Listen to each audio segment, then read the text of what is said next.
Good evening, everyone. My name is Teoxa. I'm a student of International Politics and Human Rights and one of the 38 Italian volunteers of this pavilion. Today, I am very glad to welcome you all to a crucial event called Education for Women Empowerment, promoted by the Politecnico di Milano and the Fondazione Milano for Expo. It is a crucial event because it is an international call designed for the construction of a more inclusive society based on the values of economic growth, innovation, and sustainability. It is also a great opportunity to increase the resources that we put in order to ensure a strong education for women in the STEM fields, in design, in architecture, in engineering. We, in the Italian Pavilion, just closed another event in the same field called WISE, which stands for Workshop for Innovative Schools and Education. In fact, we have some of the participants in our room right now participating to this event. Both of the events focused on the importance of scientific and technical research and of the fundamental role that education has when we talk about empowerment, especially women empowerment.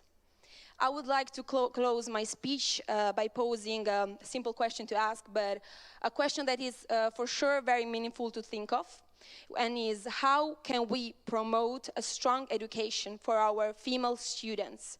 I warmly invite everyone in the room to think of it and maybe to answer to this question, and also to other people that are connected right now through our social media platforms, YouTube, Facebook, Instagram. I thank you all for your attention. I wish everyone a very fruitful discussion, and I leave the floor to today's moderator, Professor Anna Barbera. Thank you.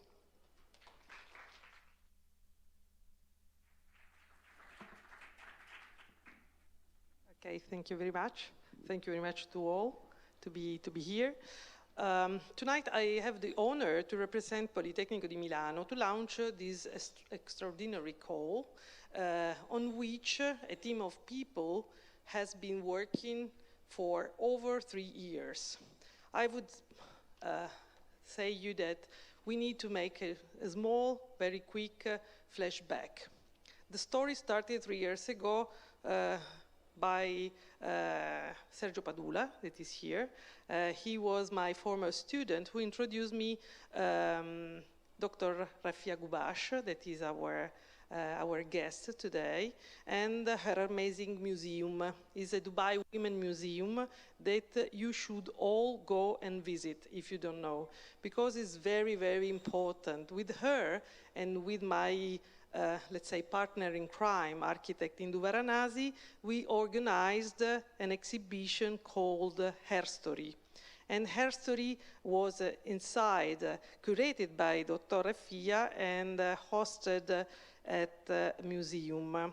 And this exhibition was quite important because we tried to involve leaders and artists, and all ladies were experts in art, science, literature, and so on. So sorry for this short preface, but this was very important for me to introduce you this project that is Education for Women Empowerment, because since that moment I start thinking that, hey guys, but we have a very strange opinion about, and wrong opinion about women in UA. And so I started to meet also the other guests tonight, that are Professoressa Irene Passina, Professoressa Emanuela Corti, Professoressa Lambri, and Professoressa Hamati. They all are professors in the university in Emirates, American University of Dubai, American University of Sharjah, Ajman University. And I would leave the floor to a lady that is not here, but she sent us a video, that is Dottoressa Bracco. Dottoressa Bracco was the president of the Women Pavilion during the Italian Expo. And this is the reason why her foundation is supporting these 3 fellowships for women researchers at Politecnico di Milano. So I leave the floor to the video, and then I will introduce my first guest. Thank you. Good morning, everybody. I would first like to remind you that the Fondazione Milano per Expo 2015 was established on the initiative of some enlightened entrepreneur and supported by Assolombarda and the Milan Chamber of Commerce. This organization has taken up the baton of the association of the same name that we had created to support the Italian candidacy for Expo 2015 through international cooperation projects. We started working on our first project in Togo. This flagship initiative involved the professional development for adolescent girls within the agro-food chain to allow them to become better qualified to enter the workforce and ultimately gain access to forms of microcredit. Our decision to take action in Togo was driven by two guiding ideas: restoring dignity to the women in society and improving the learning chain. Also, throughout the 6 months of the Universal Exhibition in Milan, the Foundation undertook many initiatives with a special focus on women.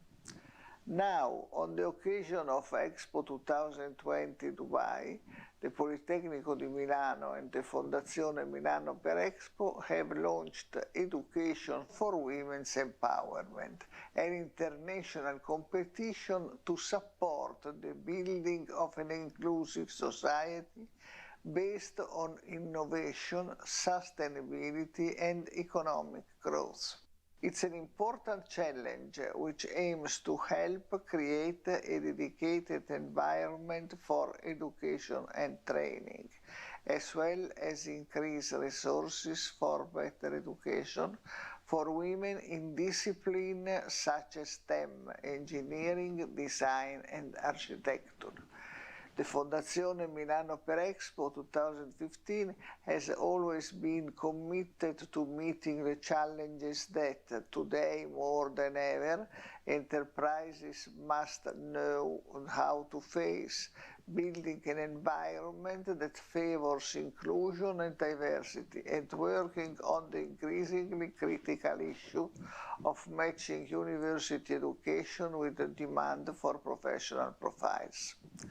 The specific objective of Education for Women's Empowerment is to select, reward, and promote international candidates, mindful of the effect they can have on the female dimension in 3 areas: big data and artificial intelligence for health and biomedical research, sense time-based design and neuroscience as a contribution to the social responsibility of therapeutic structures, agro-food chain and sustainability of innovative products.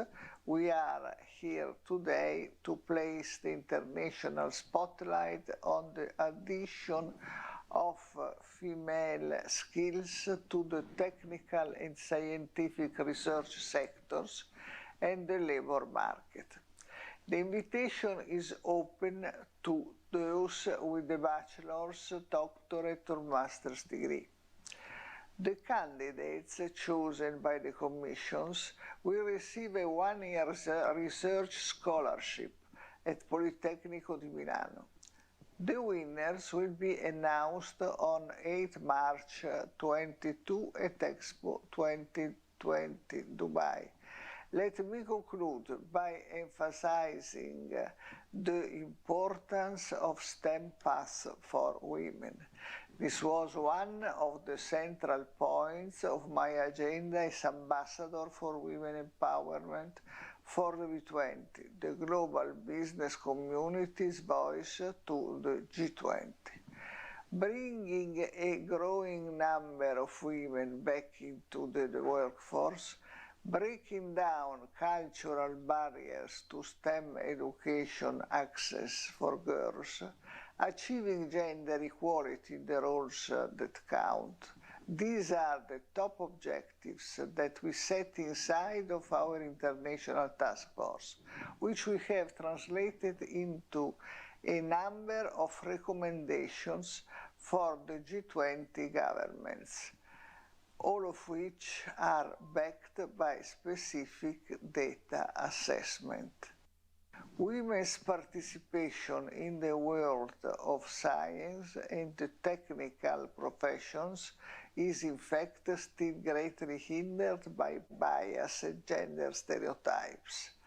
Just think that worldwide only 31% of women work in artificial intelligence and a mere 14% in cloud computing. We must aim to facilitate access for girls to STEM disciplines, whose skills are increasingly in demand in today's work environment. Thank you.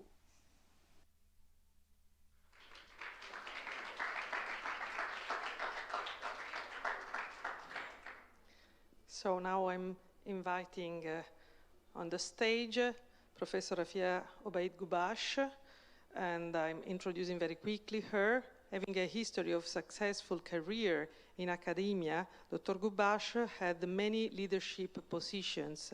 She was the Dean of the Faculty of Medicine and Health Science at UAE University, and rapidly progressing to become the first Arab woman president of regional university.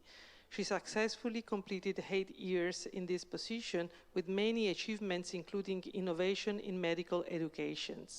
Rafia Gubash is the first qualified psychiatrist in UAE. She had a successful career in psychiatry, including the accomplishment of conducting pioneer epidemiological research on the sociocultural risk factors for psychiatric disorders in UAE community, and attained the PhD from University of London. She conducted other studies in applied mental health research and published over 45 papers in international peer-reviewed journals. Professor Rafia's many and varied educational, social, and intellectual contributions to nation, regional, and international organizations is reflected in her membership of professional association and civic organization. Please, Dr. Rafia, welcome.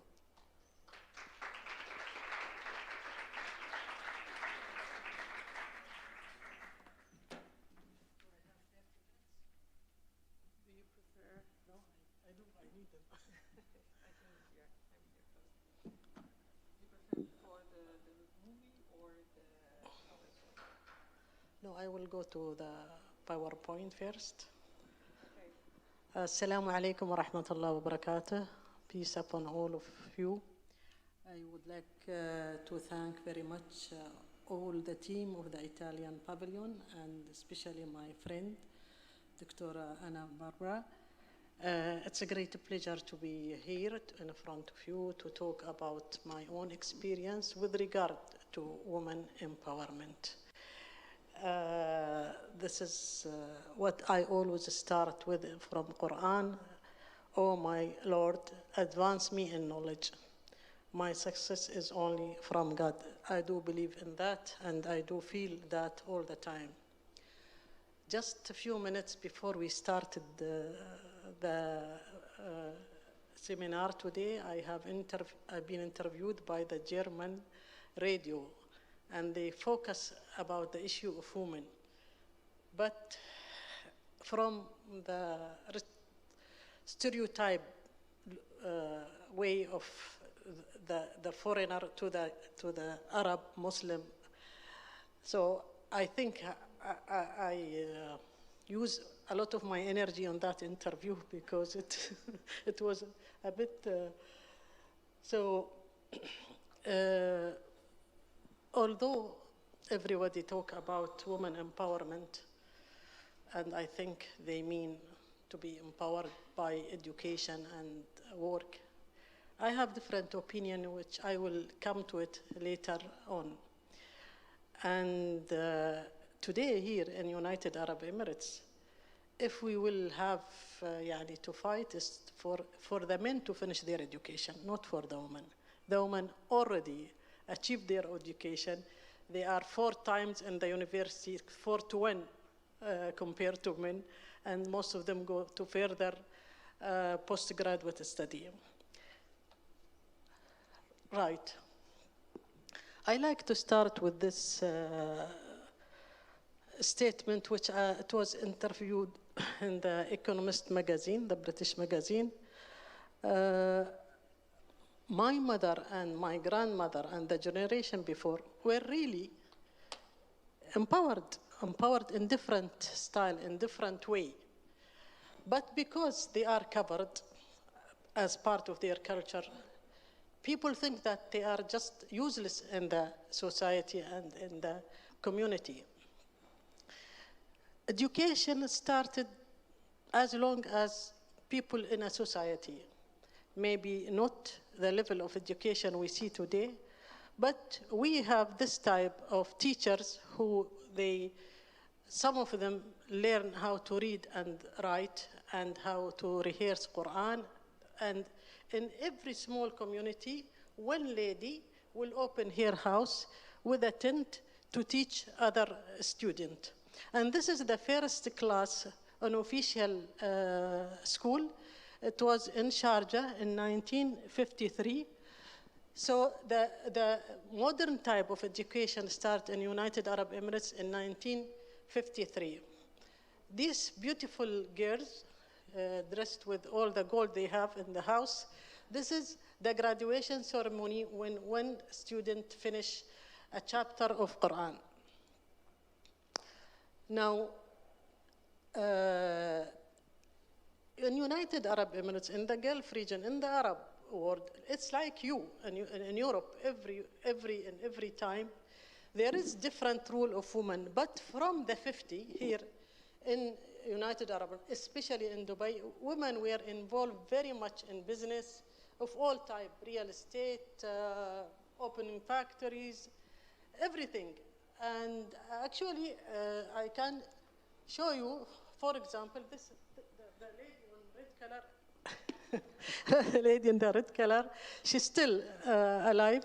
She's from that generation who start business very early in 1950, Shela. And all those of women have different type of business. This lady, for example, they travel to India, bring perfume and fabrics and sell it. Many women deal with real estate from before even the 50. And I like to talk about this woman who used to sell fish in the fish market.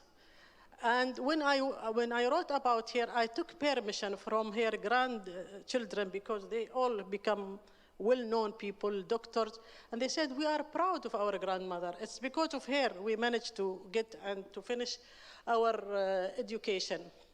They have in the 60s, with the presence of Jamal Abdel Nasser, the feeling of the need for freedom reach them.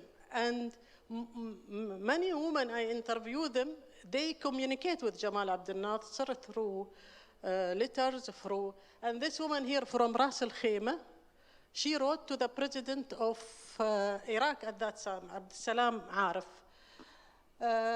Here I would like to put a very short video, which actually Anna sent it to me from Italy at that time. Il capitano inglese racconta come vennero respinti i Qawasim. Cercavano di portar via con loro la maggior parte dei loro caduti e feriti, molti dei quali erano donne che si erano unite alla lotta. Questa non è l'unica battaglia in cui le donne affiancano gli uomini. Molte hanno anche ruoli di primo piano. In tempo di guerra, le donne hanno avuto un ruolo molto importante nell'aiutare gli uomini a difendere il paese. Per esempio fornendo cibo e acqua o trasportando armi da un luogo all'altro.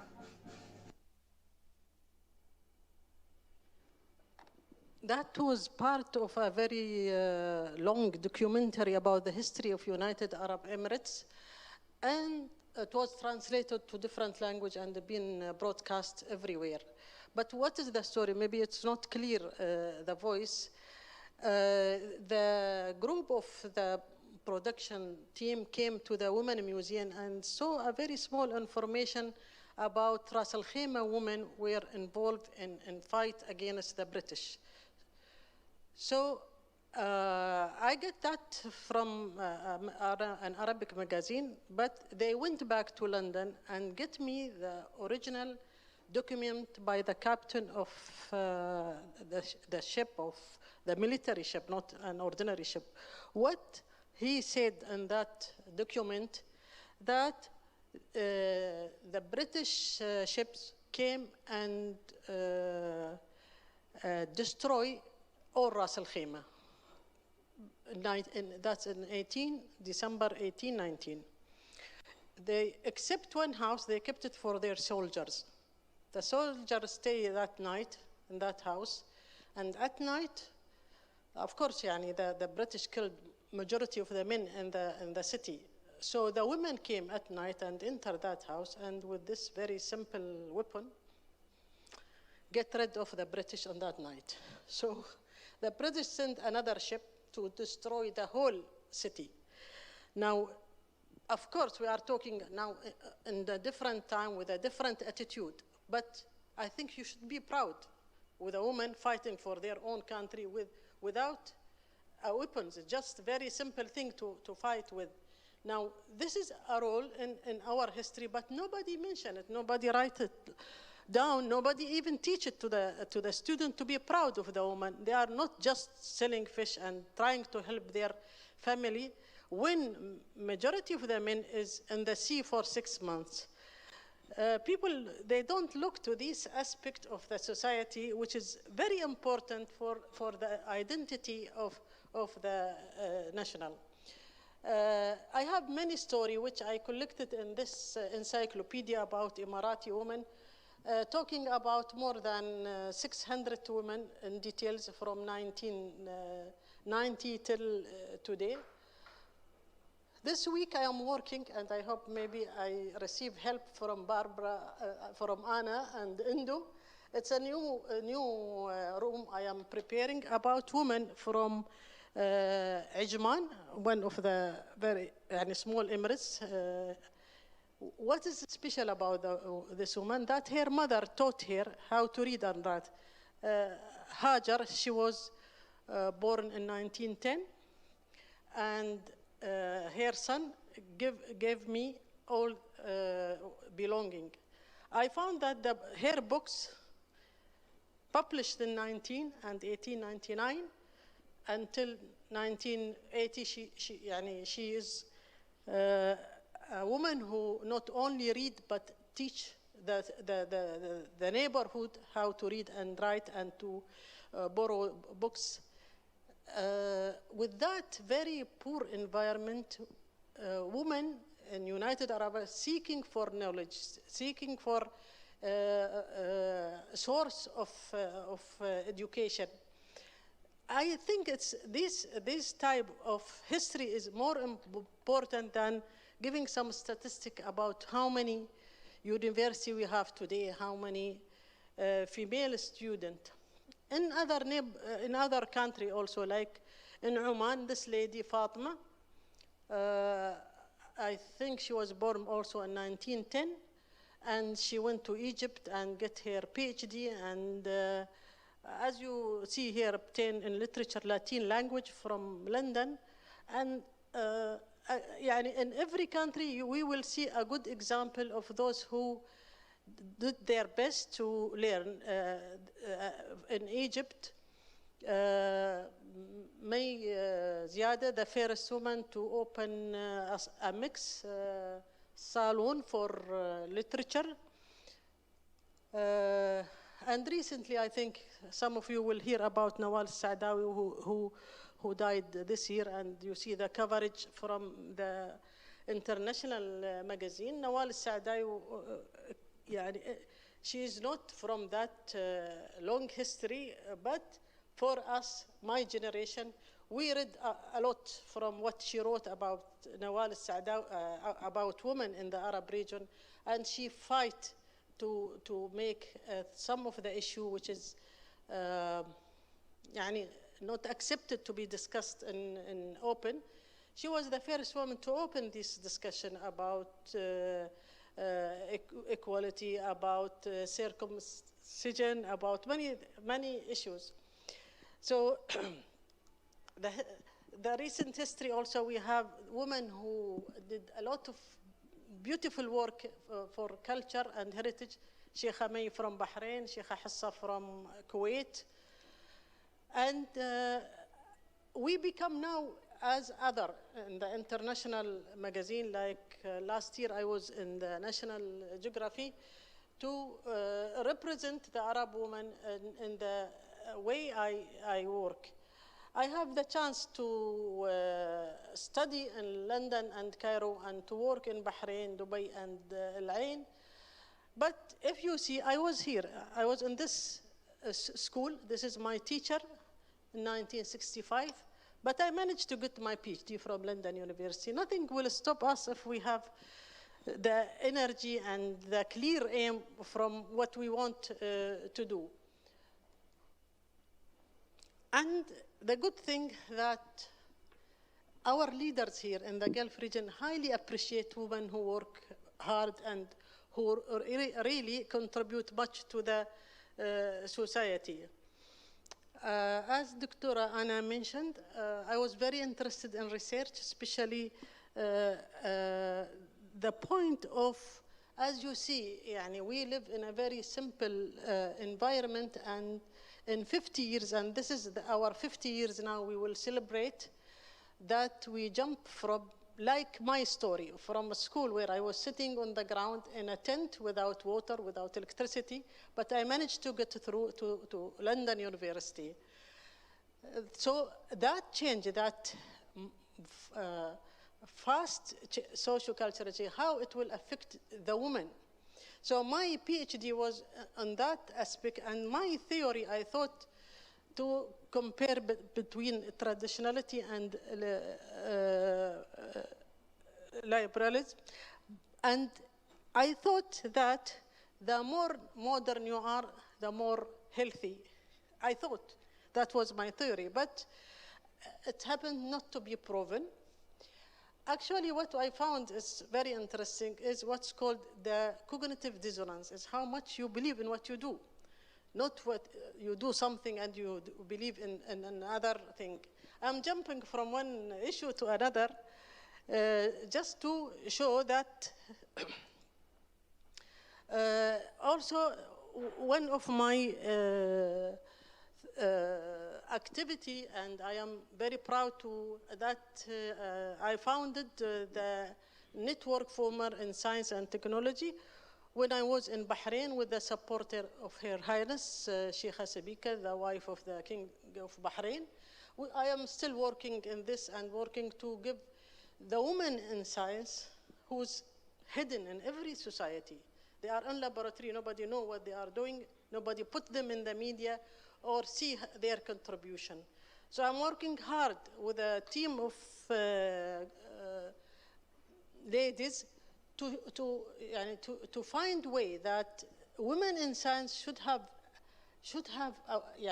be considered as a wealth for society.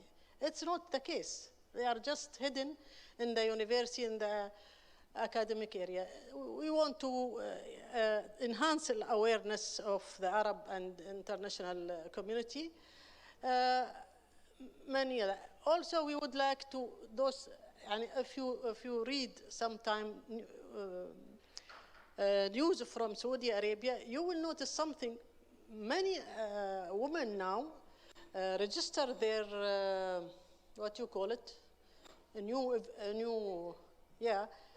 patent in Japan, in America, and they are covered like this. It doesn't mean they are covered. They are not empowered or they cannot share in science. This was an interview in AAS News, but I say something here in that conference because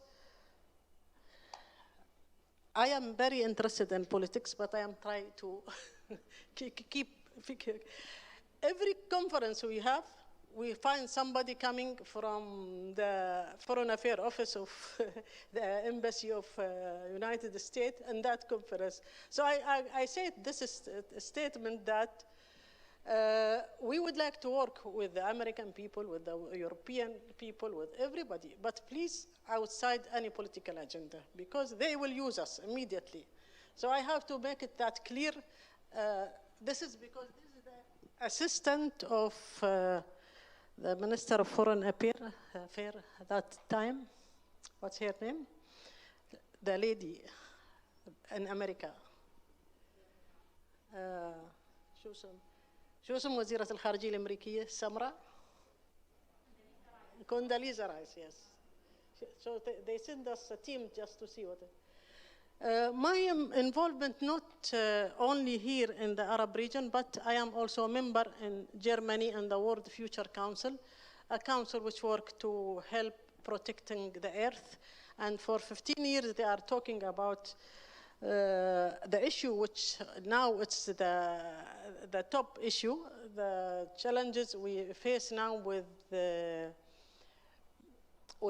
all the issues of المناخ. شو اسمه المناخ؟ Climate changes. شكرا يا عليا.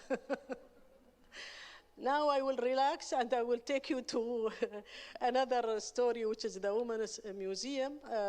Anna said a few things about it, but this is the house I bought in 2007. Now, many people ask me why you want to do a women's museum. Actually, honestly, it was not in my mind. I want to do a culture center in the old city of Dubai, because although Dubai is very beautiful with all these towers, but at some stage they forget to do something about culture and heritage. But now they are very active. So I thought to do something, and it came to my mind to do about women, and it was a great success when His Highness came to open the museum in 2010. The museum have very beautiful effect in the region there. I saw before I start the Italian logo. It's beauty connect people. This is the case of the Women Museum. Young generation need such information and such history. I think we were very successful to break the stereotype attitude toward the Arab woman through the activity of that museum, documentation for everything we do. The art, it's not just an art, but art can also document the heritage. And I do believe that a nation that, humans are more whole and complete when they become better rooted, more true to harmonious with their roots, value and tradition. I think all of you now face the huge change in culture of every country, not just here in the Gulf. About 20 years ago, I was in a train in Stockholm, and I met a lady. She said, I wish that I can build a wall to protect my society from the very poor culture coming now to us. It's not us. Everybody is complaining. So you are welcome if you are here and want to visit the Women Museum. I continue my work documenting the traditional poetry. Now I publish more than 4 books in this area. Also, I have the interest to produce a short documentary film.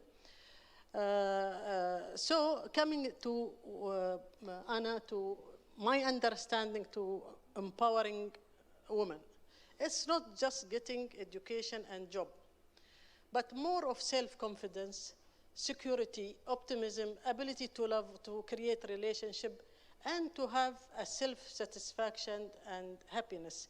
Today, the issue in United Arab Emirates magazine and discussion and social media, that the empowerment of women become beyond the tolerance of the society. because most of the young girls now, they don't want to marry. And if they marry, they don't want children. And if they have children, they will ask for another lady to come and take care of the children. But the most important for them is to be successful in job. This is not the empowerment. This is the damage for the society, according to my belief, at least. So when any woman can have this balance, carrying to the balance of taking care of your society and also of yourself. I don't know what is next. Yes, I just want to thank, highly appreciate your invitation and cooperation and give me the chance to speak to people.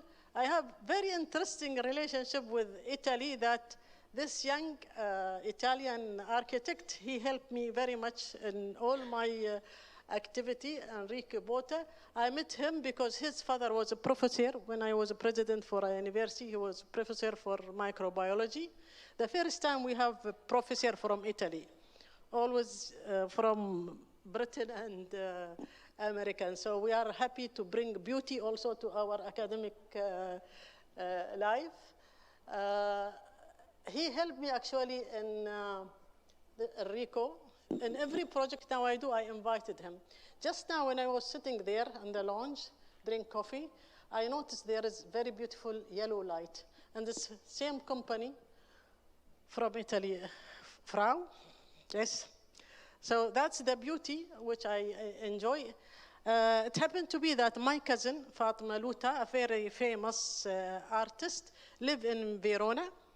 And she also helped me in my work in the museum. This is actually her house in Verona. I sent her 2 very traditional dresses to convert them to sculpture. And that's now in the museum.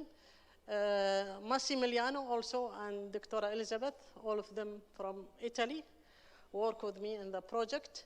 And recently I have the proud of good relationship with the company Aguzini, the light from them, and also they support activity. They invited me in this area to give a speech about the voice of Arab women.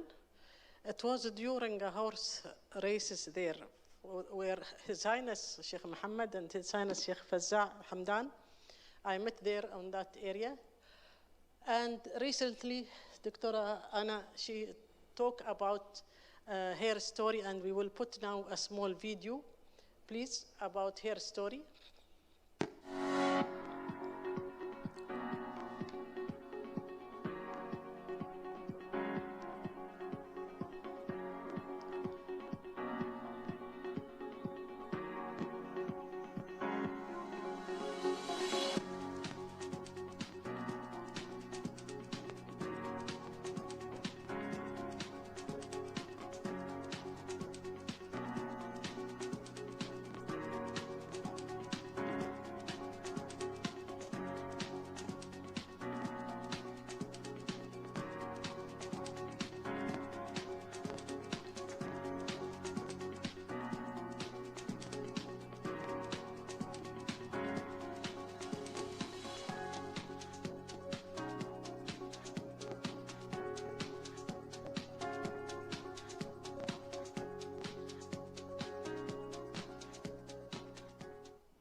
Thank you very much.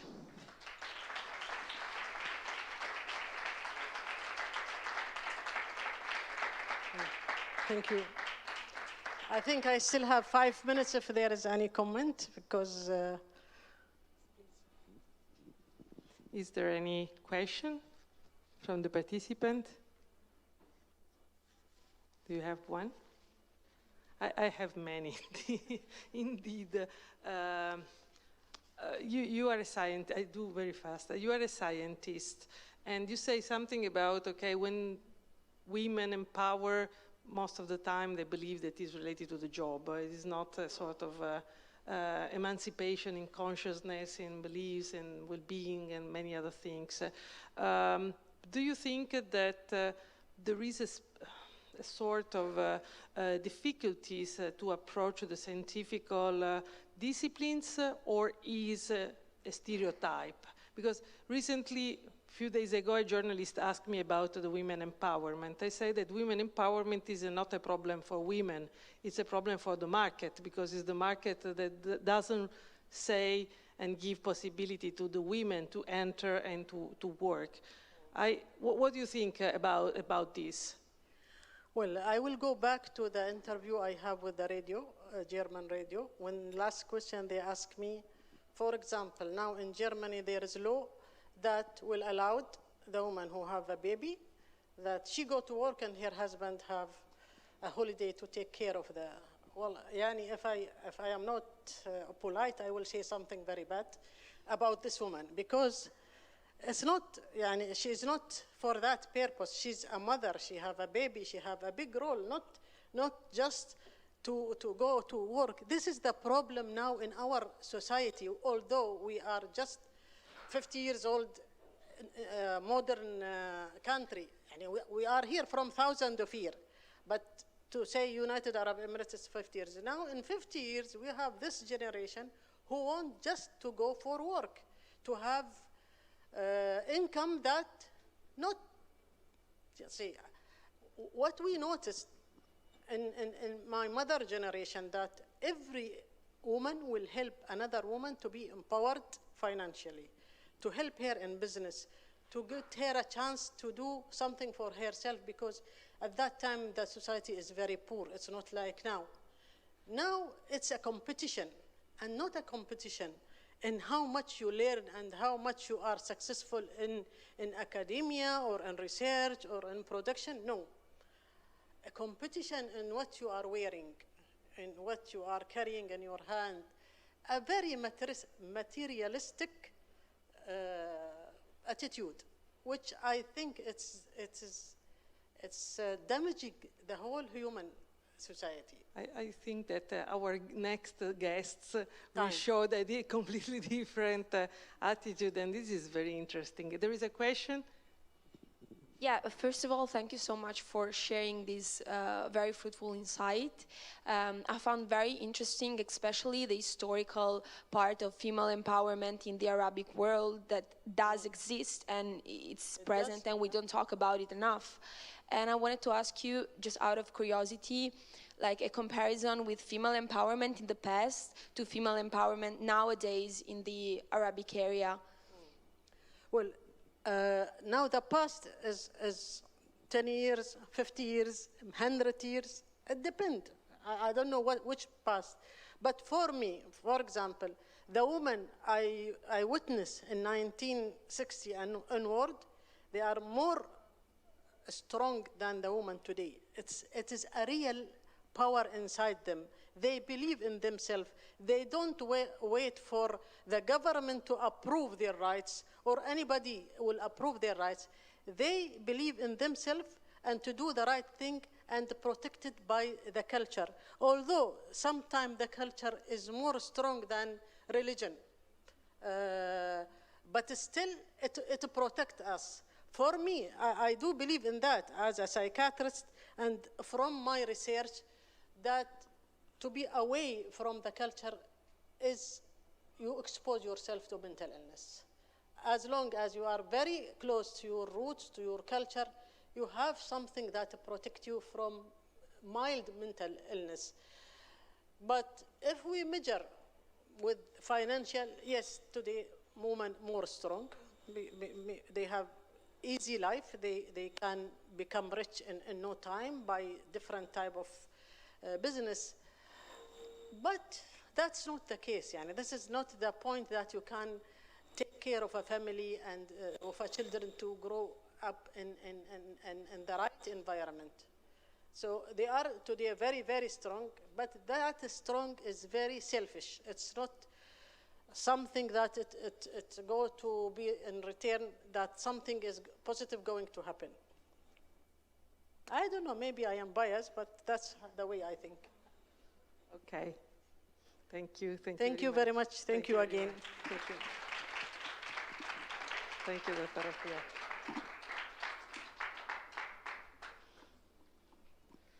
Okay. Thank you very much also because I When my colleagues, that are the other four ladies, the guests, asked me, okay, what is the focus of our speech? What should be? I asked them to talk about their personal life, also the professional, but also be focused on the fact that they are mothers, they do many things. And I'm introducing the first guest, who is Professoressa Anna Maria Lambri, American University of Dubai.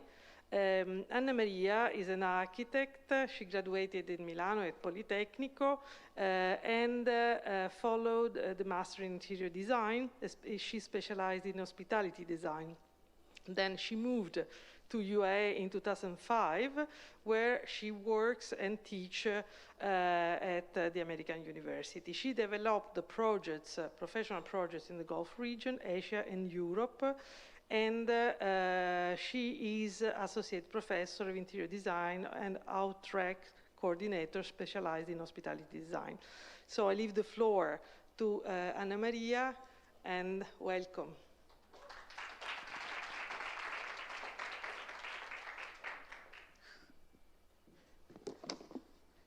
Thanks a lot.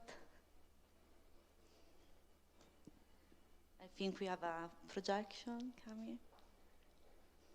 But thank you, first of all, Anna. And yes, when she asked me what I wanted to speak about during this beautiful gathering, I thought what to do. I thought what to express from my side, to be on a specific topic, a specific project, a research. And then I thought that the best contribution would be a quick introduction of the concept of journey, starting from my professional journey, and including the concept of journey in terms of general research, architecture, design. This is me. Oops.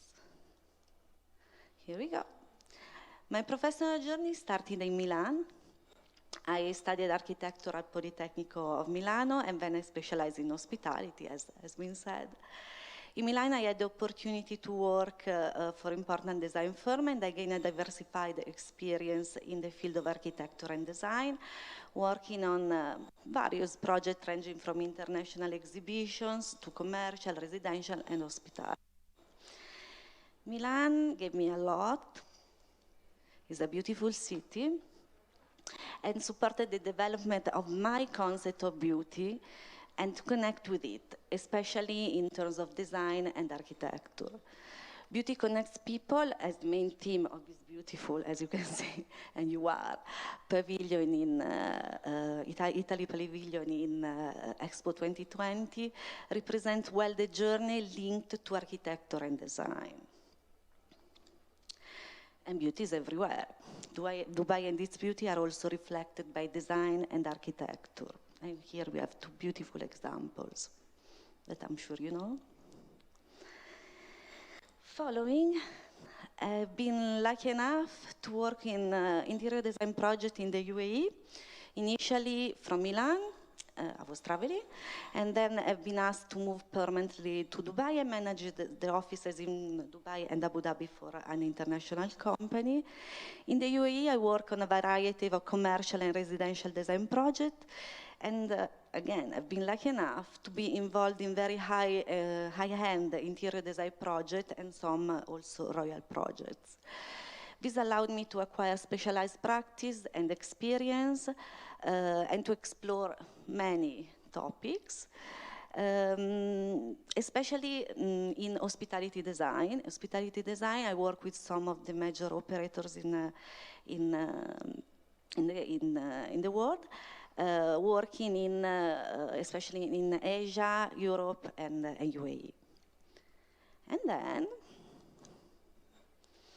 I joined academia. So this is few steps of the career. And I joined American University in Dubai, the interior design department. And this is a beautiful passage because I had the opportunity to get in touch, to transfer some knowledge, and also to get in touch to new talent to young generation and to contribute to their journey, to be part of their journey.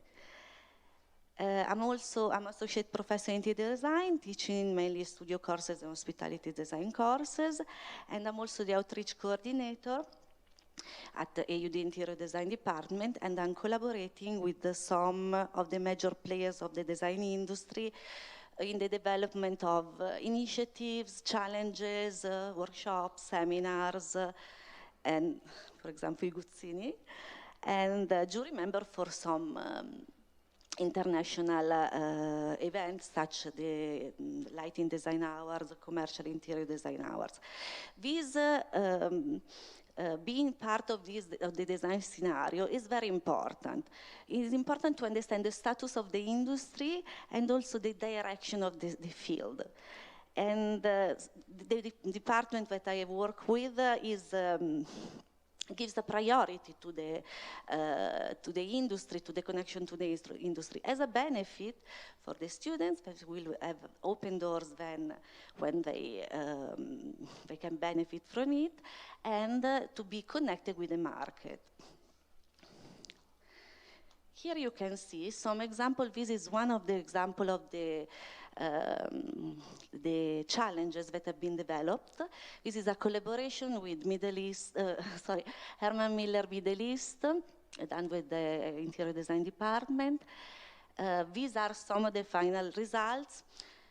The name is the Resilient Design Challenge. It was a beautiful collaboration because came immediately after the period we were suddenly online with the courses, and we have to learn how to deal with spaces that are residential spaces not equipped for a different situation.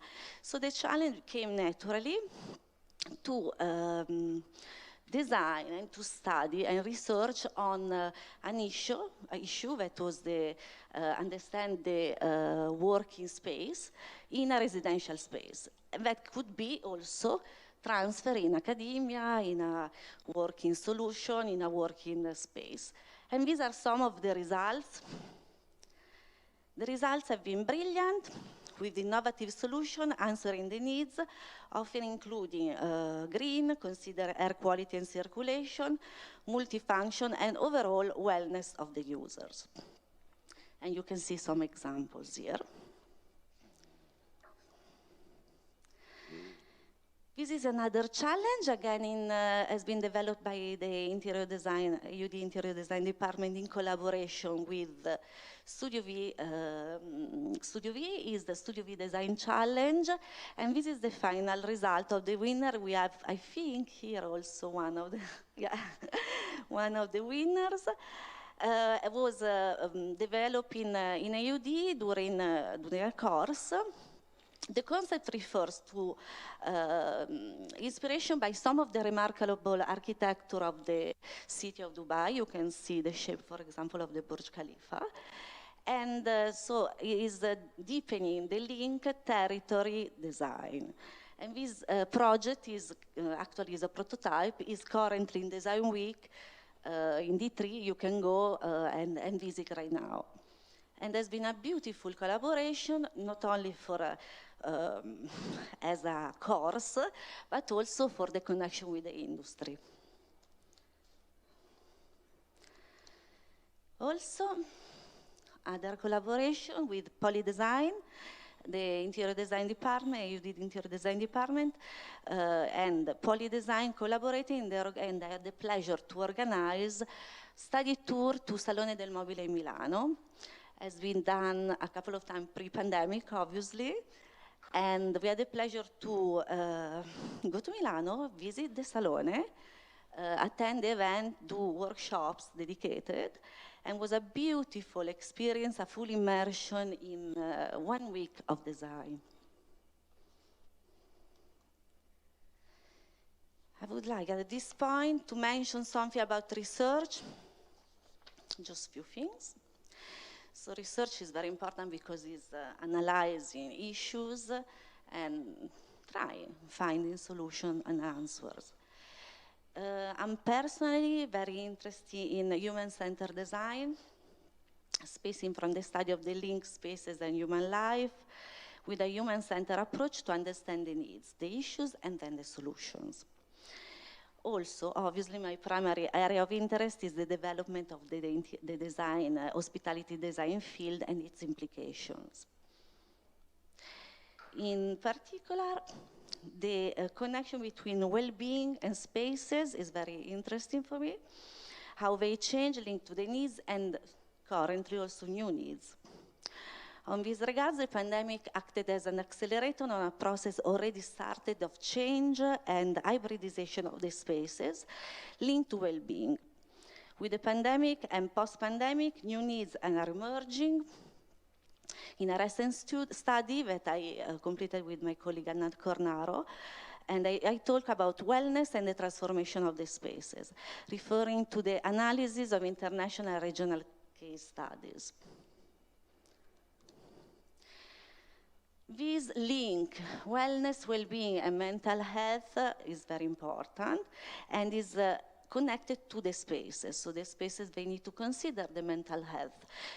The recent experience of the pandemic remarked the fact that mental health is important and everyone can be affected at a certain point, a certain level, and suddenly by unexpected events in terms of mental health.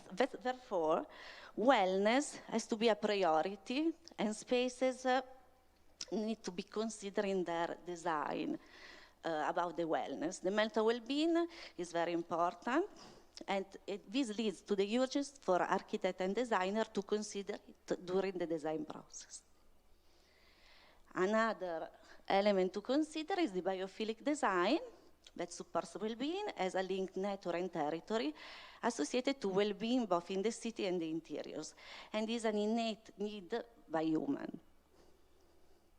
In this study, we analyze the topics at a macro and intermediate scale from the urban context, which is the city and its development, to a smaller scale related to interiors and the personal space. It is noticed that the border city territory, building interiors and interiors are fading, starting a process of hybridization of the spaces at every level. To see some example, we can talk about the workplace. The workplace is changing its identity. The offices, as an example, are more and more adopting the wellness culture as a firm culture with additional attention to well-being. So they give priority to flexibility, adaptability, personalization, and this is then reflected in the design and the layout. There is an increase also of alternative to the traditional office spaces, due also by the current modification of work modalities. As an example, remote working is becoming an accepted option in many realities. And we can see in Dubai many of these different models of hybrid spaces that are adaptable. For example, in hospitality design, we can see many lobbies that are multifunction or working on different timing with different functions. And it's very interesting with fading barriers and merging functions. Continue with the consideration on research on spaces modification. I would like to mention also the recent, the education sector is also changing and modifying. And is highlighting one more time the importance of well-being under stressful circumstances and the flexibility of the spaces. Recently, we presented with my colleague Natalia Alboul, we presented at the Interior Design Education Council Conference 2021, a study, a research on the influence of the space, in particular the open studio space, on well-being and perception for undergraduate students, then reflecting in the whole learning experience. This study has been has been the consequence of a change that has been completed in AUD, American University in Dubai, Department of Interior Design, where a school, actually, the School of Architecture, Art and Design, where some spaces have been modified to open spaces. And this created some effects on students' perceptions. So it was a great occasion to study these effects. Studio space, as you know, open studio space is a space without boundaries, where many activities are performed, not only academic, but also extra-academic. And there are individual, it's flexible, there are individual activities or collective. In this study, we consider cognitive human factor, social factor, cultural factor, emotional factors, and wellness. To summarize, we consider some areas of an open space. We consider that the open spaces is divided in learn, explore, and think, focus on individual and collective research and study, design and produce exchange, meet and relax, and co-working. From the result, we consider that few considerations are that the open spaces for design students facilitate the definition of the learning experiences, the importance of flexibility for the use and the layout, easy adaptable to new needs and norms, the personalization of the space, better opportunity for ventilation and cross-ventilation, the reinforcement for a relationship of the students level and students and faculty level with less intimidation, the generation of a sense of belonging, sense of community, and overall, the creation of inclusiveness, exchange in the same space. And we noticed that this space is also suitable for the different type of teaching, learning experience that we experienced recently, like hybrid or remote or in person, so it can be easily adaptable.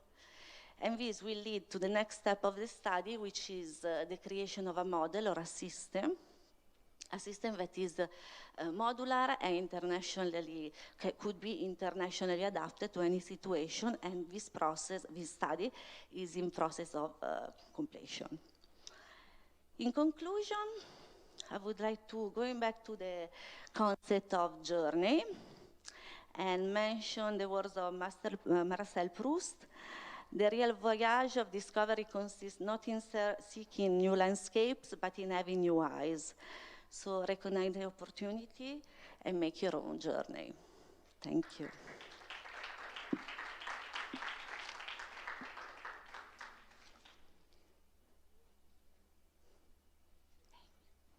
Thank you, Anna Maria. I would ask now to Professoressa Emanuela Corti to come. She is professor in Agimani University, and most of the reason why I invite her is because of her strong interest in research related to the inclusive and social design, smart garments, and wearables. She believes in a user-centered approach and sees design as a problem-solving process that has the power to improve life through innovation. So I leave you the floor. Thank you, Manuela, to be here. Thank you. Good evening.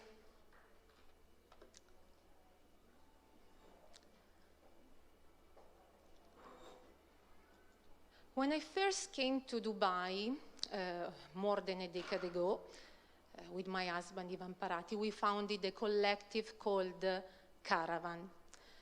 We used to create site-specific installations, projects among digital craft fabrication, art and design. So we were working with geometry and installation that had the chance to travel and be exhibited, for example, in Venice or in London. We were working among craft and digital technologies. We were pretty much experimental. We were defining us at least experimental. You know, beside our work in academia, we were having some fun, we were saying. And in 2015, we did participate into a competition, the Lexus Design Award. It's an international competition funded by Lexus, which theme was senses. So being young parents at that time of a girl, a 2-year-old girl, I think we were very sensitive towards the problem that kids are facing with their senses. You know, kids are learning through their sensing, and sometimes they are facing some issues, you know. So we found out that there are a lot of therapies on the market that are specially addressed to processing disorder, and but these therapies are usually applied into autism centers, though they have a very medical appeal. They are not appealing at all, actually. You know? So the idea was to embed them into everyday garments without emphasizing a problem that the people might face, but trying to make this something somehow playful and not something negative at all. Of course, the first prototype were kind of a little bit maybe not realistic, you know, because the project have been developed within 3 months from the sketch to the final prototype. But that was the chance for us to develop a research that is still going on. So somehow it shaped our work in the past years. Somehow we were basing our work on the fact that 1 out of 68 children is today having a problem of sensory processing disorder. So when your senses are not processing information in the right way, there is an overload or sensation, you know. So people are facing anxiety, panic attack, depression, motor clumsiness, behavioral problems, and somehow these problems that are characterizing autism, some of the problems are affecting a big variety of people, you know, most of us, I have to say. But somehow, after this project, we felt we had a sort of, I mean, we felt like we were forced to continue because we found that people were interested. There was no much support towards these topics. So somehow our work focused on ease sensitivity from one side, and from the other side, activate senses. So these were the first prototypes. But 2 years later, while having an exhibition in Milan, we came across a lady whose name is Alessia Moltani, who is now our partner and the CEO of Conftec. Conftec is a pioneering company in textile sensors. They do textile sensors that are embedded into the garments, and they're actually doing an ECG to the wearer. They are tracking heart rate, breath rate, and movement. So that is very important, for example, in the autism center, to understand which is the effect of the therapies on the child. You have to know that many part of the children affected by autism are non-verbal. So they can't really communicate their feelings or if there is anything. You might realize that there is something wrong maybe 10 minutes after the therapy. And the therapist has to understand what went wrong, you know, especially because in autism, each therapy is different. So they have to try them all. The idea to join Conftec was to use their technology that is collecting data to activate garments through the data. So the data collected through the sensor are readable through different devices, but they are also part of a system, of an ecosystem that we visualize as a sequence of garments or accessories that are communicating with each other, and they are supporting the wearer. Somehow we founded with Sense, later on the name of our startup, together with Conftec, is with Sense, to empower people, you know, through the improvement of life condition, through garments and accessories. Of course, we cannot solve the problem, but we can support daily life through some technologies that are embedded into garments and, like magic, are supporting people. We have been developing several projects, and you can see those prototypes here, the most recent prototypes. Somehow the idea is to start from the healthcare domain, because definitely it's not just enough to read the data, but you have to interpret the data, and to activate the data there's supposed to be a team of therapists, a team of people from the health sector who can handle the data and understand how the data can control these accessories and garments. And from the healthcare domain, we believe we could reach the health-conscious market, because, as mentioned, some of the effects of autism are anxiety, stress, panic, you know, so there are some of these garments that might be beneficial for every one of us.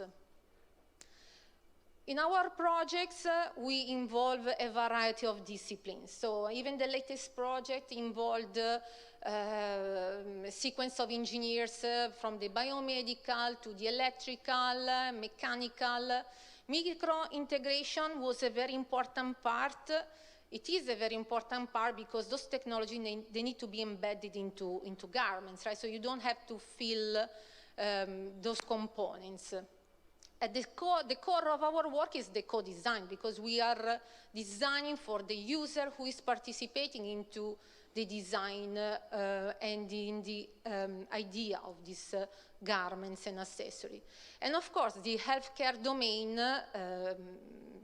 is essential to support the development and to process the data.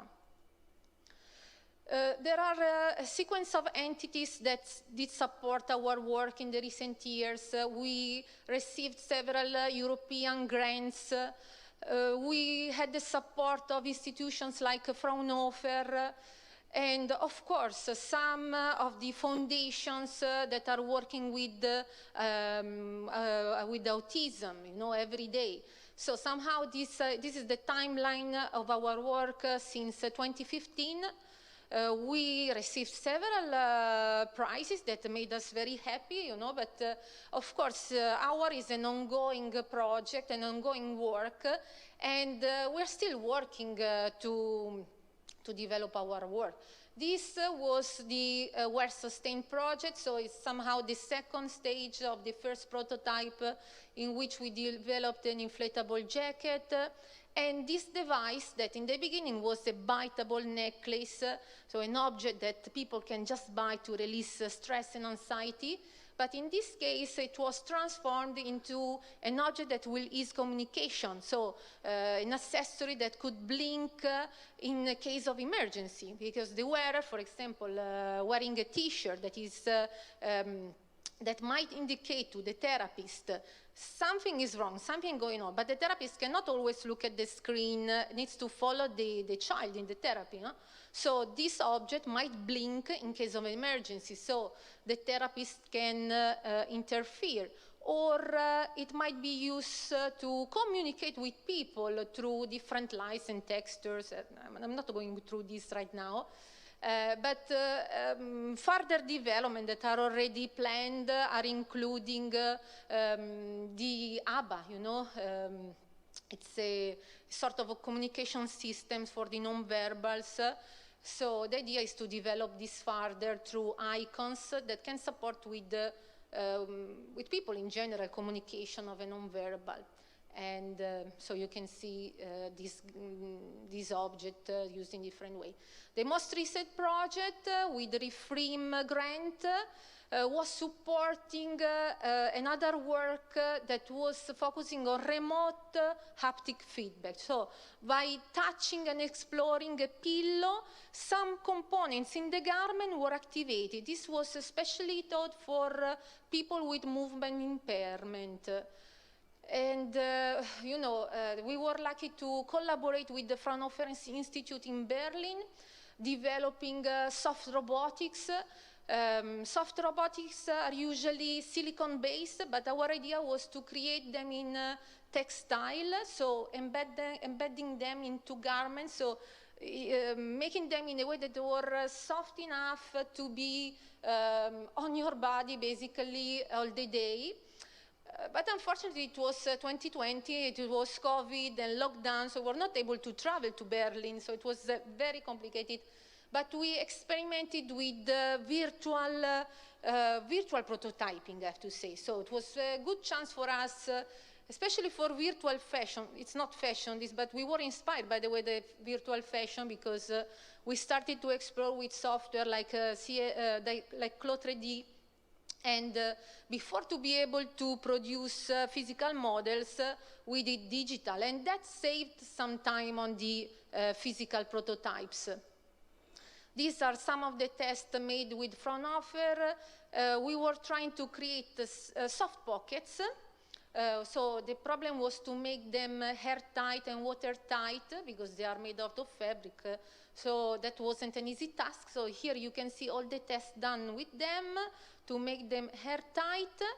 And these are two of the components that later on have been embedded into the garment. So those are inflating whenever the pillow is touched in a specific position. And as a consequence, some components in the garment will activate, giving you a feeling of touch. And this is our because it's my work and Ivan Parati work, who is here with us today. It's an ongoing project, and we hope to show you some more projects and some more products in the near future. Thank you. Thank you. Thank you, Manuela. It's super interesting also because some of the topics selected for the call are very close to this approach. So now I'm pleased to introduce Professor Dalia Hamati. She's visiting assistant professor at the Department of Architecture in American University of Sharjah. And Dalia's work at award-winning New York City practice, and she worked as professional and also in teaching, and her work at NAD raised some of the pressing questions of our time. In UAE, Dalia has worked with Weiwei design on projects locally and at the Venice Biennale, very known project. Dalia is taught as a studio professor at Pratt Institute School of Design in New York City, and currently she teaches design studio at American University of Sharjah Department of Architecture. So I leave you the floor. Thank you, Dalia, for participating in the talk.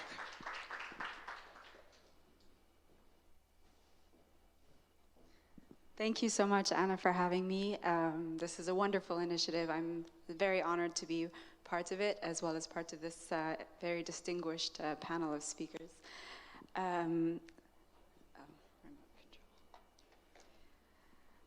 So yes, my name is Dalia Hamati. I'm an architect and educator currently based in the UAE. So as Anna had said, she had suggested that we make this personal, even though I don't really like talking about myself, but here we go. So I was actually born here in the UAE quite some time ago. This is what it looked like. At that time, it was the early 80s. And then I grew up sort of a global nomad between Beirut, Singapore, the UK, and New York City. Just to say that these are some of the landscapes that have shaped my perspective and really promoted this idea of diversity in my thinking. This is a photograph of my grandmother and my mother as a baby.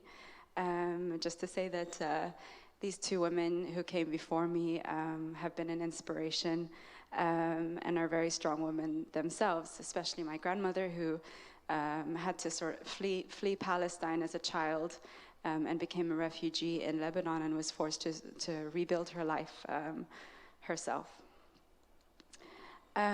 This is a snapshot of my CV. It's quite boring, but just to say that it's been very important to me to merge practice and teaching in a very sort of challenging model, because they often don't go hand in hand, even though I would really like them to.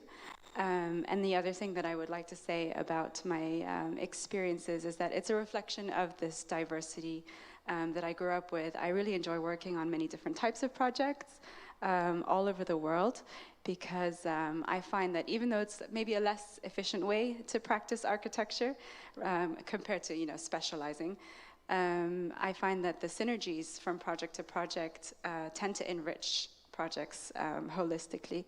And the other thing that I would like to say is that I find CVs more a snapshot of a moment in time on a trajectory of learning rather than a documentation of experience per se. So just to go through a couple of projects which I feel have really shaped my experience. I spent many years in New York. That's sort of where I cut my teeth as a professional. This project that you see on the screen is NYU Langone Medical Center, which you can see on the top left of the image, is right next to the East River. And so when Hurricane Sandy hit in 2013, this piece of critical infrastructure in the city went offline. And that was obviously a big deal for a hospital.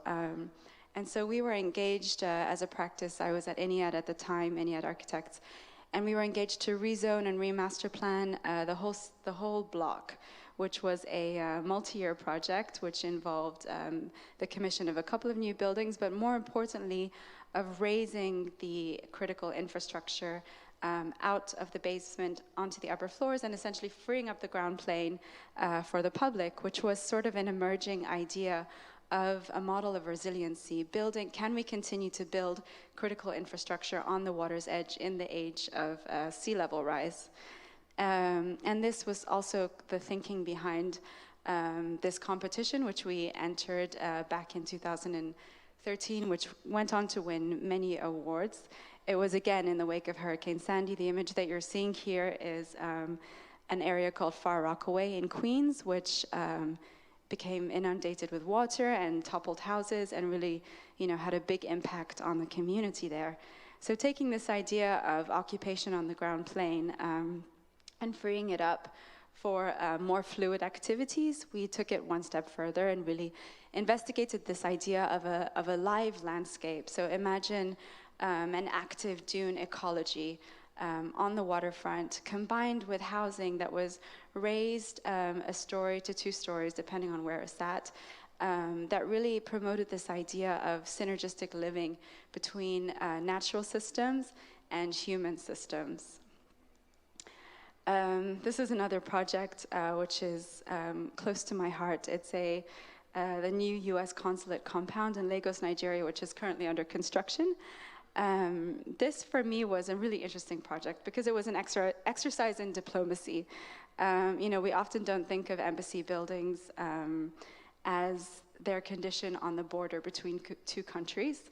We tend to think of them as fortresses and bunkers, especially the US embassies, which is in essence what they are. But I thought something that was really interesting that came up with this project was that we strived to create an architecture that really occupied this boundary between Lagos and the US. And then this project that I wanted to mention, since the theme is women empowerment, is the Active Aging House semi-commercial kitchen in Beirut, Lebanon. This is a kitchen that is built in a refugee camp, although it's not really a refugee camp. As you can see on the top right image, it's the city. It's called Burj al-Barajne. It's 1 kilometer square. It's in Beirut.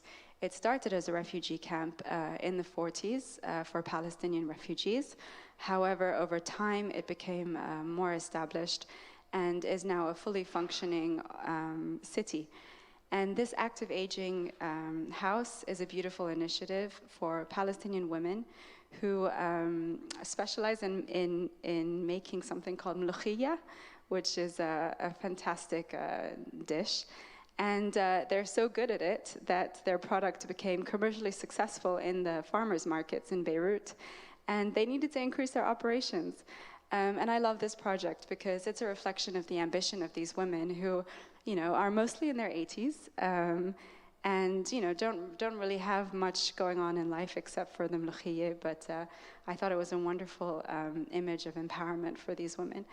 And then this slide is a snapshot of my semester teaching last year online, which is just a reflection of how I like to teach, which is sort of this exchange, collaboration with students, sort of learning is teaching, I would like to say. So, now that you've seen a little bit of my work behind the scenes, I'm really upset that Rafia left because I was hoping to push back on her comment about women. I don't want to paraphrase her, but I have a young son. He's over there in the back. Hi, Theo. He's 3 years old. I'm also, as you know, a practicing architect, and I'm an educator. And all of these three things take an immense amount of time, as I'm sure many of you in the audience know. There's many other roles here not pictured, as I'm sure most of you in the audience know. But these are sort of, my three largest preoccupations. And here I just wanted to show an image of some of the mentors that have really shaped me as role models, because I think it's important to mention the women and also the men who support females. And how do they do this? I think especially the women, they show grit, skill, and intelligence, at least in my network, but also vulnerability, generosity of spirit, empowerment, and care. And these, I think, are extremely important traits in an age when, the age of information, where we're sort of expected to have all the answers. But I think what I love about, the women in this photo is that they were never afraid to share how difficult things were, the challenges that they were facing, and how they overcame those challenges. So I'd like to end with a project that I worked on over the summer. It was in collaboration with the Curators Collective, which was the project in the Venice Biennale. The Curators Collective is an incredible initiative. It was founded by a woman, the woman in the yellow box. Her name is Haiwan Shin, and she is the Korea curator for the National Pavilion in Venice that's open right now.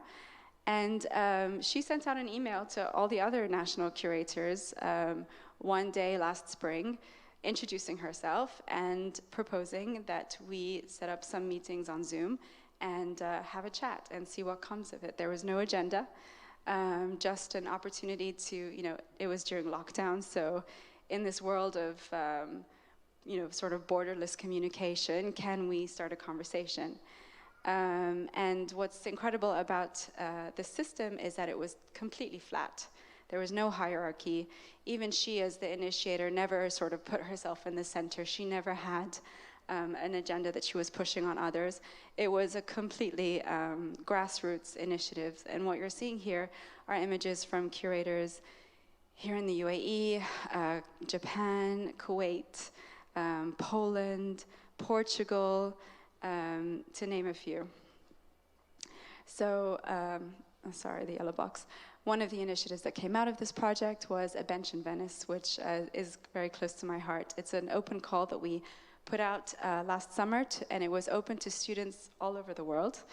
And we, translated it into 7 of the major world spoken languages so that it was truly accessible to everybody.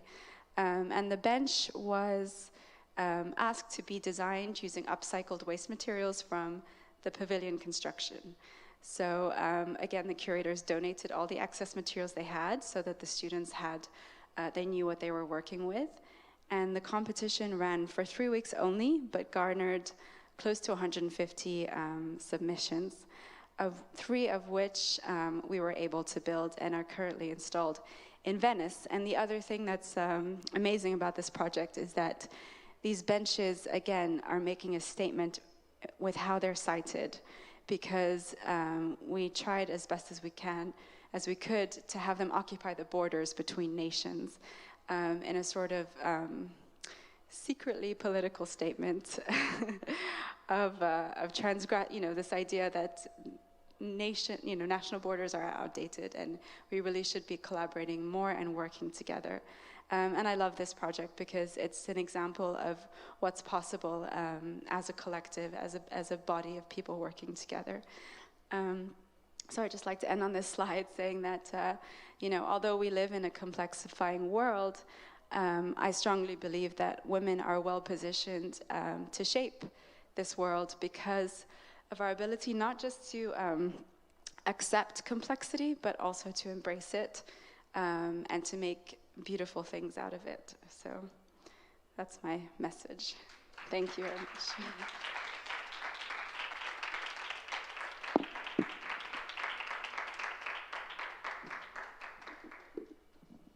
Thank you, Dalia. I agree with you. We all have this kind of life where everything is mixed and fluid, being professional and mothers, having the kids in the construction site and things like that. Okay, so now I leave the floor to Irene Passina. I am very close to her and I'm very honored to present her because she was a PhD student at Politecnico of Milano. She was my assistant when she was young. And but the reason why I invited her is because of the amazing research she's doing. She started in Saudi and then she's continuing the research in UAE. And the focus is the women interior design in the MENA region. And this research, I think also Emanuela is involved. It's a deep research in the roots of the women architects and designers in the area. And this is very, let's say, pioneeristic research because we really do not know anything about. Sometimes even the local students, they do not know. And according also what Rafia was saying, it's very important to tell the stories about, to indicate who are they and what they did. So I'm very honored to leave the floor to Irene. Thank you very much to participate. Thanks to you. So good evening, everybody. It's really a pleasure to be here and to present you actually the beginning of this research here in the UAE, because it's a research that started 3 years ago. Interior stories, interior voices, women and interior design in the Middle East, between tradition and innovation. It is a grant funded by the Ajman University, and we have 1 year in front of us to complete this work. Okay, let's try. So my story, my voice. In 2017, after years at Politecnico di Milano, where I graduated and I had my PhD, I had this opportunity to take my family and go to an extremely different country because we were in Saudi Arabia for 3 years.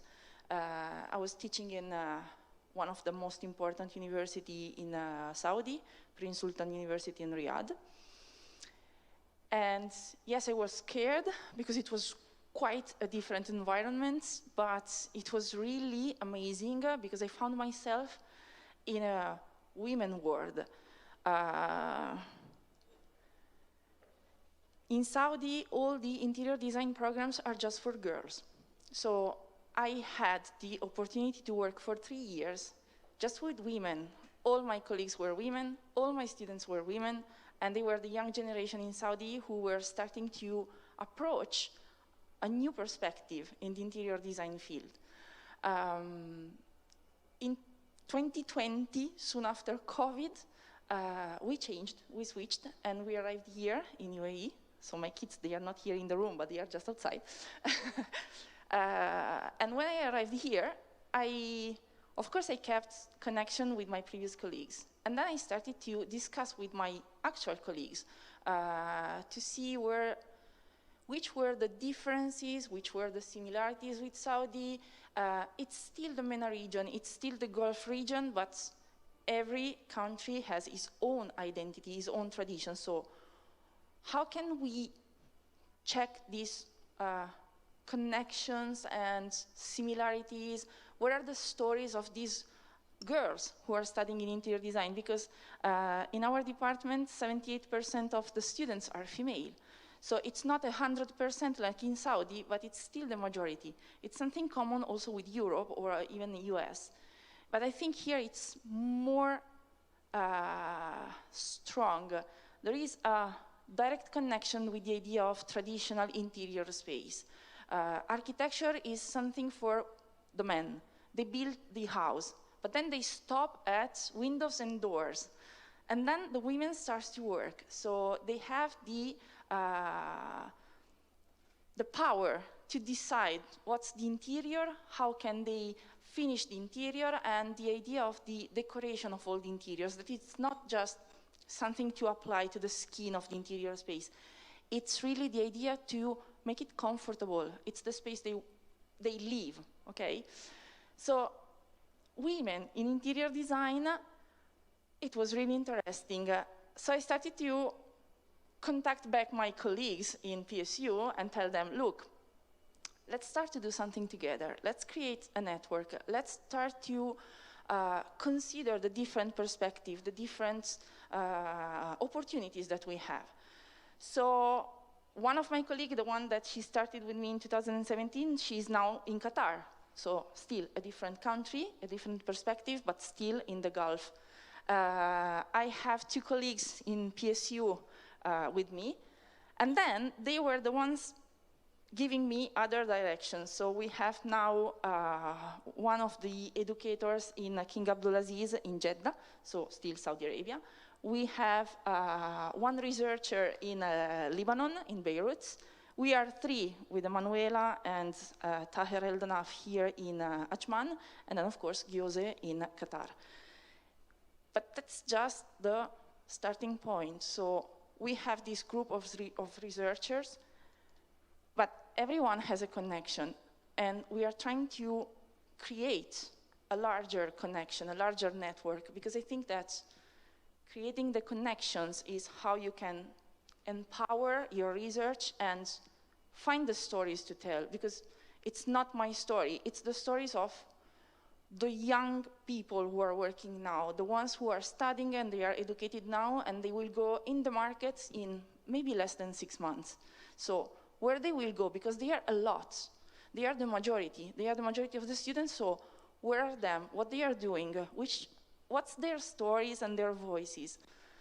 Of course, it's an academic research.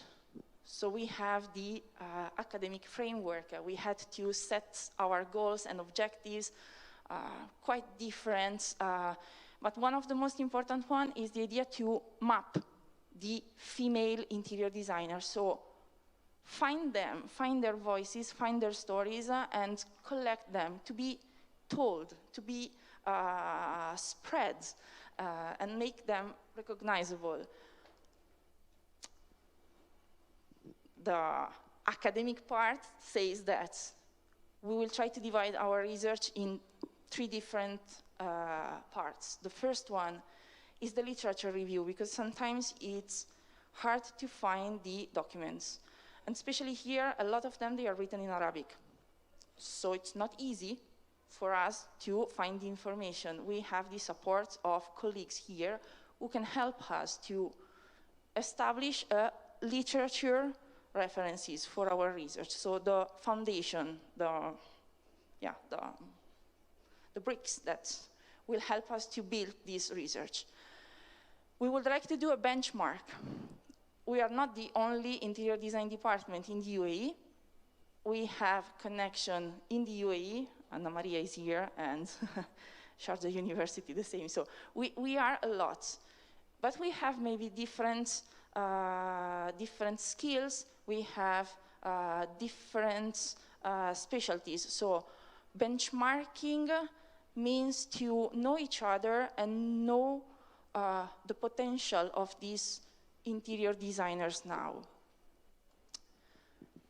And then the most important thing is to identify them. So maybe we start with our alumni. They just graduated.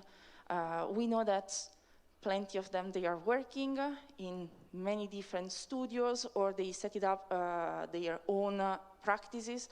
So we would like to find them and speak with them, to let them tell us their stories. We have somehow some points that we will try to catch, like the Dubai Design Week, which are the women who are exhibiting at the Dubai Design Week, or for example the Saudi Design Week, which is established by two sisters, and they both studied interior design, so that's interesting. And then of course we will go through the comparative quality study, and the most important thing for us is this dissemination. We would like to tell the story, so the idea is to organize an exhibition with the stories of this interior designer, and we would like to take this exhibition in the universities who are part of this project, but then maybe also in other universities, can be Politecnico di Milano, can be in other parts of the world, to let people know the stories of this interior designer, the young generation of the interior designer in UAE and the Gulf countries. We started to do this work. We have, okay, here we just have 3 examples, but they are quite interesting. These are 3 alumni from the Ajman University.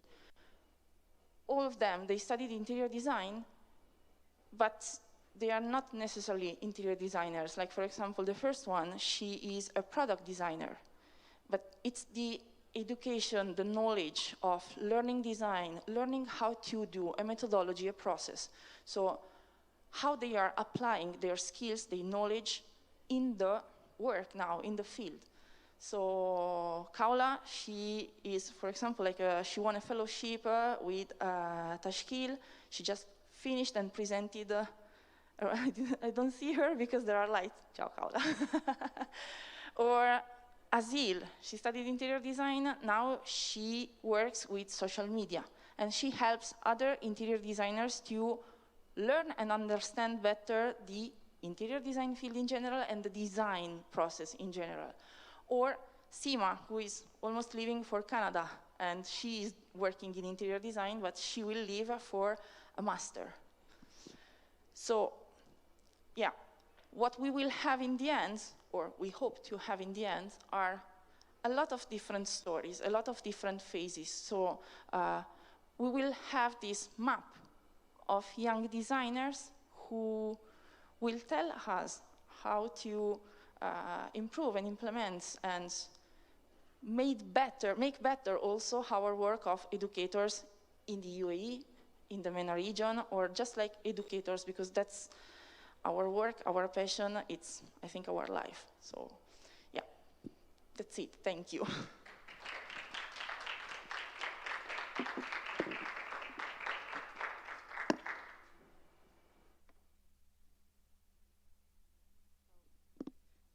Thank you very much. Okay, now very few minutes just to explain you how the call works. So please, so what's the matter? Politecnico got sponsored by Fondazione Milano per Expo, and we decided to launch this call dedicated mostly to researchers or PhD students or master students to apply in, can you go next slide? I will, sorry, no, I will. Okay, so the topic, the general topic is education for women empowerment, but mostly they should be inside disciplines, STEM disciplines, or engineering, or design and architecture, because are the discipline inside the Politecnico, but they are very wide, I think you could find. So just a second. The idea is you will find the call, 3 different calls in the different departments, and you can apply to one of them. One is big data. Dr. Brack already said, but one is big data and artificial intelligence for health and biomedical research, quite similar to the Manuela's research. And one is dedicated to social responsibility of therapeutic spaces, so more, let's say, space-based. And the third is related to agri-food chain and sustainability of innovative products or materials. You can apply the schedule from tomorrow. You can go inside the link. You can apply filling the form, and very soon on January. You have time till January to submit, and the winners will be announced on March 2022. This is very important because mostly the fellowship include, of course, a sort of come si dice?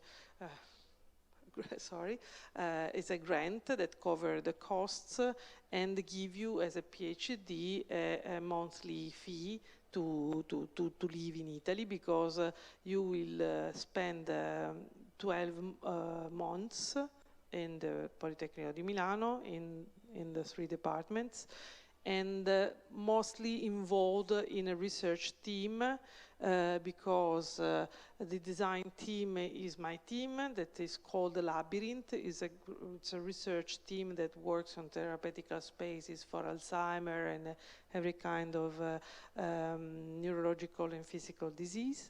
And inside the department, ABC is in the laboratory called Material Balance. It's a group of researchers working on, let's say, the new materials, starting from bio-based mostly, and in the mechanical engineer department working on artificial intelligence for health. So here you have the 3 links, but also going through the call, you will be forwarded to the 3 different departments. You can select English, of course, and you can submit. The winners will be announced on March, and mostly you will be informed eventually a little bit earlier, because already in April you will start. If pandemic allowed us, but in April you could start working in Milano. So these are most the informations about it. In detail, if you have any doubt, you can contact also the professors that have been here tonight, and they will ask eventually to me. And you are very welcome to apply. This is a great opportunity for all of you. And of course, when you will come back, you could use this in your curriculum. Thank you very much for the participation.